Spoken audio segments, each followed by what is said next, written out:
चार फ्रेंड जंगल में कैंपिंग कर रहे थे। तभी अचानक से बारिश होने लगती है और सभी अंदर चले जाते हैं और सो जाते हैं। लेकिन एक फ्रेंड रमन बाहर आता है और जंगल में घूमने चला जाता है। उसे सामने तीन रास्ते दिखते हैं। एक रास्ता उसे बहुत इंटरेस्टिंग लगता है। क्या आप बता सकते हैं कौन सा रास्ता उसे इंटरेस्टिंग लगता है, ए बी या सी? सोचिए और आपका आंसर कमेंट कीजिए।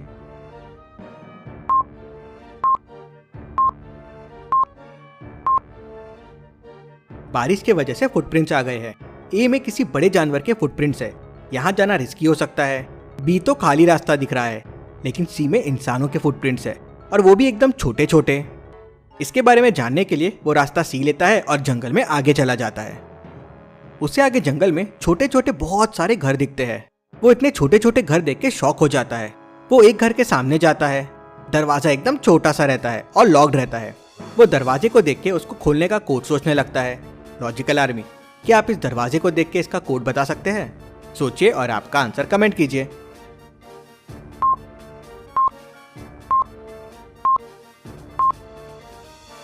ह्यूमन के 2 लेग्स होते हैं, टाइगर के 4 और मॉस्किटो के 6। मतलब ये नंबर ऑफ लेग्स का काउंट है। तो पिग के 4 लेग्स होते हैं।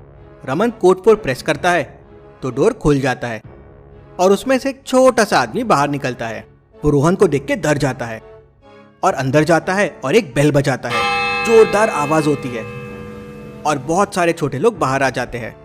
वो बड़ी बड़ी रस्सी निकालते हैं और रोहन को बांध देते हैं। रोहन उनको छोड़ने के लिए कहता है तो उनमें से एक रोहन से एक पहेली पूछता है। ऐसी कौन सी चीज है जिसके फटने से आवाज नहीं होती है? लॉजिकल आर्मी, क्या आप दे सकते हैं इसका जवाब?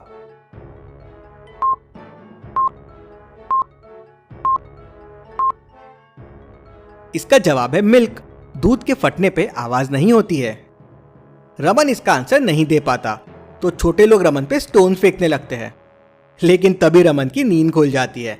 रमन ने सपना देखा था। वो ऊपर देखता है तो उसे बहुत सुंदर सा चांद दिखता है। चांद देख के रोहन एकदम घबरा जाता है। ऐसा क्यों? लॉजिकल आर्मी, चांद देख के रोहन क्यों घबरा गया? क्या आप सोच सकते हैं?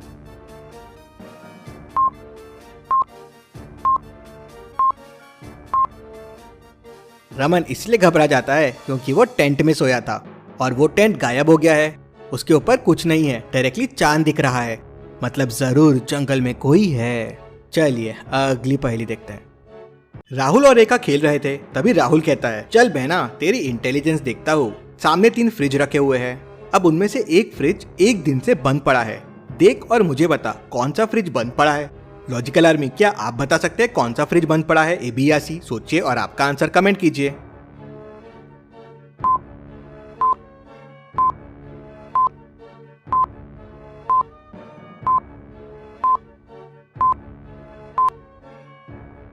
चलिए इसका आंसर देखते हैं। ए फ्रिज के नीचे देखिए, पानी बह रहा है। मतलब ये फ्रिज एक दिन से बंद है। बंद होने की वजह से इसका आइस पिघलने लगा है। चलिए अगली पहेली देखते हैं।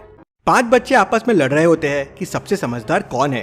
तभी टीचर आती है और कहती है, जो मेरे सभी सवालों का जवाब देगा वो सबसे समझदार। बताओ, अगर इंडिया से स्कॉटलैंड की दूरी 1000 किलोमीटर है, इंडिया से आयरलैंड की दूरी 1000 किलोमीटर है और इंडिया से इंग्लैंड की दूरी 1000 किलोमीटर है, तो इंडिया से नागालैंड की दूरी कितनी होगी? सब सोच में पड़ जाते हैं। लॉजिकल आर्मी, क्या आप इन बच्चों से समझदार है? तो मुझे आपका आंसर कमेंट में बताओ। इंडिया से नागालैंड की दूरी कितनी है?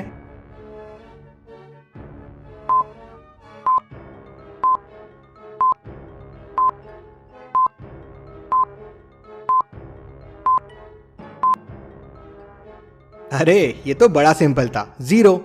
नागालैंड इंडिया में ही तो है, तो डिस्टेंस 0 किलोमीटर होगा। तो क्या आप थे इन 5 बच्चों से समझदार? मुझे कमेंट में जरूर से बताना। चलिए अगली पहेली देखते हैं। रोहन अपने आप को बहुत चालाक समझता है। कोविड की वजह से ट्रेन खाली चल रही थी तो उसने सोचा क्यों ना बिना टिकट के ट्रैवल कर लिया जाए। उसने टिकट लिया ही नहीं और राजधानी ट्रेन में बैठ गया। फुल एसी में पूरी जर्नी करके आगरा पहुंच गया। लेकिन बाहर निकलते टाइम टीटी ने उसे पकड़ लिया। रोहन बोला, सर टिकट तो ली थी, लेकिन ट्रेन इतनी फास्ट थी कि खिड़की से टिकट बाहर उड़ गई। टीटी उसे ऊपर से नीचे पूरा देखता है और समझ जाता है कि वो झूठ बोल रहा है। क्यों? टीटी को ऐसा क्यों लगा? क्या आप सोच सकते हैं?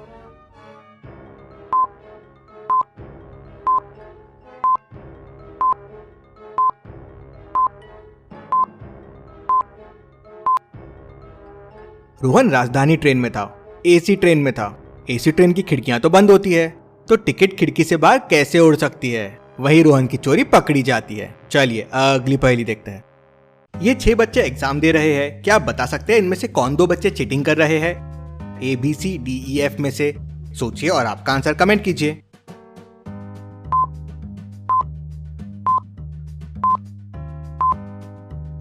बी और ई चीटिंग कर रहे हैं। ई का देखिए एक पेपर मिसिंग है और ये एक पेपर वो बी को पास कर रहा है। ऐसी और पहेलियों के लिए चैनल को सब्सक्राइब करके बेल आइकन प्रेस कर दीजिए। Thank you.